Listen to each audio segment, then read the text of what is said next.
సైంధవుడు చనిపోయాడని తెలిసింది. వెంటనే దుర్యోధనాదులు వచ్చారు. వెంటనే అక్కడ మళ్ళీ చక్రం తీసేశాడు, మాయ తీసేశాడు. ఓ ఆరిత్యాయ సోమాయ మంగళాయ బుధాయ వ్యోమనాథస్తమోభేది రుగ్జుస్వామపారగ ఘనవృష్టిరపాం మిత్రో వింధ్య వీధి ప్లవంగమక ఆతపీ మండలీ మృత్యుపింగళ సర్వతాపనక కవిర్విశ్వమఖా తేజ రక్త సర్వభవోద్భవక నక్షత్రగ్రహతారాణామధిపో విశ్వభావనక జ్యోతిషామపి తేజస్వి ద్వాదశాత్మన్ నమోస్తుతే నమః పూర్వాయ గిరజే పశ్చిమాయ అద్రయే నమః నమః పూర్వాయ గిరజే పశ్చిమా అద్రయే నమః జ్యోతిర్గణానాం పతయే దినాధిపతయే నమః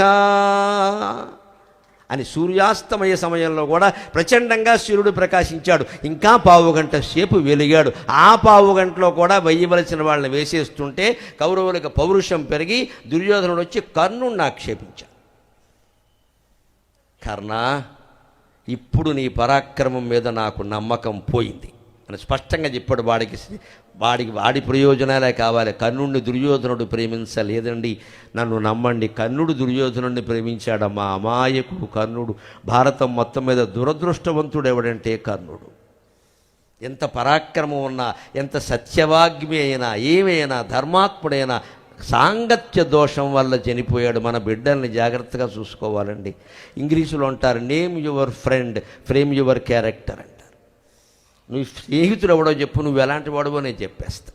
అమ్మాయిలైనా అబ్బాయిలైనా ఎవరితో తిరుగుతున్నారో గమనించండి.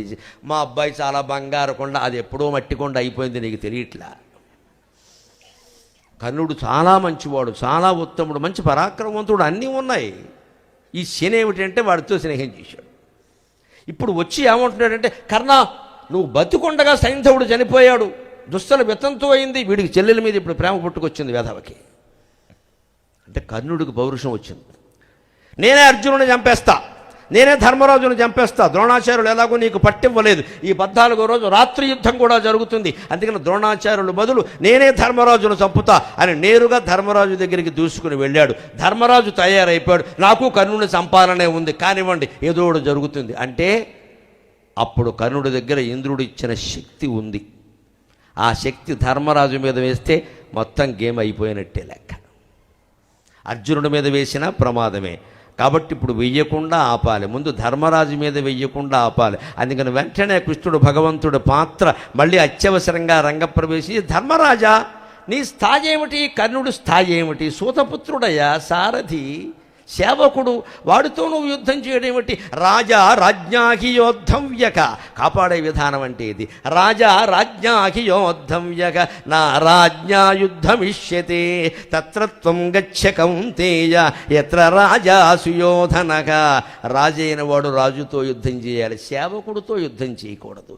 కర్ణుడు సేవకుడయ్యా, నీ స్థాయికి సరిపోడు. అసలు ఉద్దేశం అది కాదు. కర్ణుడు తలుచుకుంటే ధర్మరాజు గారు గోవిందా, కానీ ధర్మరాజుని కాపాడాలి, ఆయన పౌరుషాన్ని కూడా కాపాడాలి. నువ్వు తగినవాడివి కాదు, వెళ్ళమంటే నువ్వు మొదటి నుంచి ఇలాగే అన్నా ఉంటాడు, లేనిపోను గొడవ. అందుకని ఆయన ఏమనంటే, ఒక రాజుతో మరొక రాజు మాత్రమే యుద్ధం చేయాలయ్యా, సేవకుడితో యుద్ధం చేసే పని నీకేమిటయ్యా? రాజా రాజాకి యోద్ధవ్యక నా అరాజ్ఞా యుద్ధం ఇచ్చితే, రాజు కానివాడితో రాజు యుద్ధం చేయదు. అందుకని నిజంగా 14వ రోజు రాత్రి యుద్ధాన్ని తెమిల్చేయాలన్న ఉద్దేశంతో కర్ణుడు వచ్చాడు కదా, నువ్వు తెమిల్చేయి. ఎందుకంటే కర్ణుడు చనిపోయినా యుద్ధం తెమలదు, దుర్యోధనుడు చనిపోతే తెములుతుంది. అందుకని తత్రత్వం గచ్చ కౌంతేయ యత్ర రాజా సుయోధనక. సుయోధనుడు ఎక్కడ ఉన్నాడో అక్కడికి వెతుక్కుంటూ వెళ్ళవయ్యా, ఇక్కడికి ఎందుకు వచ్చావయ్యా అనవసరంగా అని ఆయన్ని మరలించాడు. ఆ రకంగా ధర్మరాజు ప్రాణాలని కాపాడాడమ్మా. అనుమానం వెళ్ళ కాపాడినవాడు ఊరుకోలా. వెంటనే అర్జునుడు తయారయ్యాడు. నేను చూస్తాను వీడి సంగతి, నేను రాజును కాదుగా అన్నాడు. నువ్వు రాజువు కాదుగా, అంతకంటే పెద్ద భూజీవి కాస్తావు అని వీళ్ళందరూ చూస్తుండగానే ఘటోత్కచుణ్ణి పిలిచాడు. పరమాత్మ ప్రణాళిక అలా ఉంటుంది, మంది ఒట్టి నాలిక, ఆయనది ప్రణాళిక. ఘటోత్కచుడిని పిలిచి చెబుతున్నాడు, తతో హైడింబ. పైగా రాత్రి యుద్ధం ఇది. రాత్రి యుద్ధంలో రాక్షసులకు బలం బాగా ఉంటుంది. ఆ మాట చెప్పాడు పాండవులకి. మనం పోరాడలేము, రాత్రి యుద్ధం ఇప్పుడు 9, 10 అయింది, కాగడాలు పెట్టి యుద్ధం చేశారని వీళ్ళిళ్ళు బంగారుగానే, కక్షలు మామూలు కక్షలుగా వ్యాసుడు వర్ణిస్తాడు. ఒక ఏనుక్కి 5 కాగడాలు పెట్టారట, అది బతుకుందో మంటలో చచ్చిందో కానీ. రథం చుట్టూ 12 కాగడాలు పెట్టారు. ముందు యుద్ధం చేసేవాడు ఎలా ఉన్నా పట్టుకునేవాడు చచ్చిపోవాలి.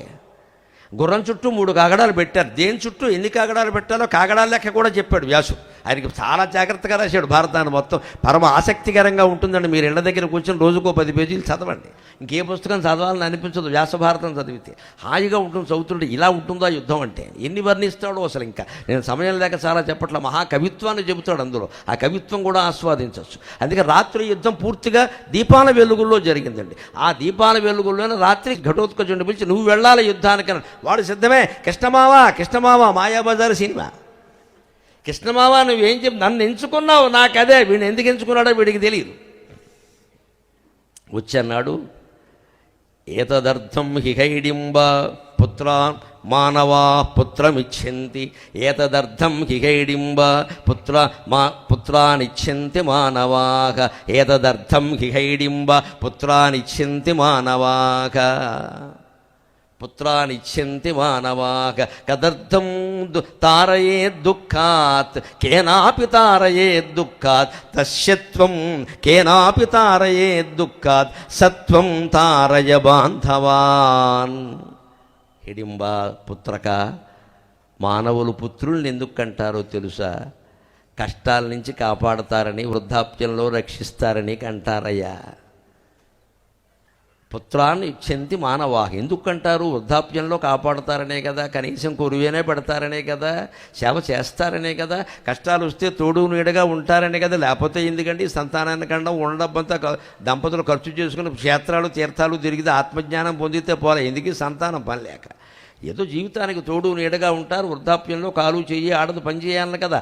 అందుకని సత్వం తారయ బాంధవాన్. ఏదో రకంగా దుఃఖాల నుంచి కాపాడుతారు, కష్టాల నుంచి కాపాడుతారని సంతానాన్ని కంటారు కదా. ఇప్పుడు నీకు నీ తండ్రులైనటువంటి పాండవుల యొక్క కష్టాన్ని నుంచి వాళ్ళని కాపాడే అవకాశం వచ్చింది. పితృణం తీర్చుకోనాయన ఖచ్చితంగా అన్నాడు. ఆయన ముందుకు వెళ్ళాడు. వేశాడు 11 గంటల నుంచి 3 గంటల వరకు 4 గంటలు యుద్ధం చేశారండి ఘటోత్కచుడు ఒక్కడే. కర్ణ ఘటోత్కచుల యుద్ధం చాలా విస్తృతంగా జరిగింది. అప్పటికీ కర్ణుడికి శక్తి వేయడం ఇష్టం లేదు. అది అర్జునుడు కోసం దాచుకున్నాడు. అదే ఉంచి మామూలు బాణాలు వేస్తున్నాడు. కానీ వాడి పరిస్థితి ఎలా ఉందంటే, వాడు దుర్యోధనుడిని పట్టుకున్నాడు. అప్పటికే అలంబుషుడు అనే రాక్షసుడిని చంపాడు. వాడు సమూలుడుగా. అలంబుషుడు సామాన్యంగా పైనుంచి దించారు వాడిని ప్రత్యేకంగా రాత్రి యుద్ధం కోసం. వాడిని చంపాడు. మామూలుగా చంపాల, నరికేసి ఆ తలకాయ పట్టుకున్నాడు. నెత్తురు గారుతోంది. తలకాయ పట్టుకెళ్ళి దుర్యోధనుడు రథం దగ్గరికి వెళ్ళాడు. ఇంటికి వెళ్ళి మళ్ళీ అన్నాలు తినండి మానేయకండి. అందుకని ఇలా కంఠం ఇలా నరికేసి నెత్తురు గారుతుంటే ఆ తల జుట్టు పట్టుకుని అలంబసుడు తల ఘటోత్కచుడు పట్టుకుని, వాడికి రథం అక్కర్లేదు కదా, నడుచుకుంటూ వెళ్ళాడు. వెళ్ళి దుర్యోధనుడి దగ్గరికి వెళ్ళి వాడి కాళ్ళ మీద, రథంలో వాడి కాళ్ళ మీద పారేశాడు ఈ తలని. ఏమన్నాడో తెలుసా? లోకంలో సామెత ఉందయ్యా, రాజుని కానీ చిన్నపిల్లాన్ని కానీ గర్భిణీ స్త్రీని కానీ దర్శించినప్పుడు ఒట్టి చేతులతో వెళ్ళకూడదని. నువ్వు రాజువు కదా, నీకు బహుమతి తీసుకో అని చెప్పాడు వాడు. అది వాడి పొజిషన్.